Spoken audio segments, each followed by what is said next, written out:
એટલું યાદ રાખવું કે માંસ મટન જે ઘરમાં બનતું હોય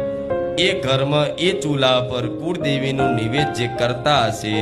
એનું નિવેદ ક્યારેય પહોંચવાનું નથી ને જે ઘરમાં જે ચૂલા પર માતાજીના નિવેદ બનાવવા માટે જે ચૂલો ઉપયોગ થતો હોય જે વાસણ ઉપયોગ થતો હોય એ જ વાસણમાં તમે જો તમારી કુળદેવીના ચોખા મૂકી અને નિવેદ બનાવશો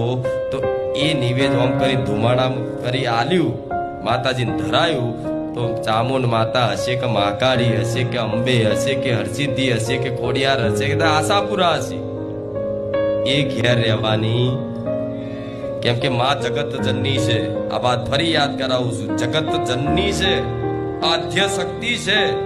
એટલે જગત જનની એટલે આખા જગતની માં છે જો આખા જગતની માં હોય અને તમારા ઘેર એ ચૂલા પર જો એ માંસ કદાચ બફાતું હોય અને એ જ તપેલીમાં જો તમે નિવેદ બનાવો એ જ ચૂલા પર તમે માતાજીનો નિવેદ કે ભોગ બનાવવા ધરાવવા માટે કઈ બી ભોજન બનાવો તો માતાજીને એ નિવેદ આડું થશે એટલે ઘણા લોકો કહેતા હોય છે ને આવું કે તમારી માતા નિવેદ પહોંચતું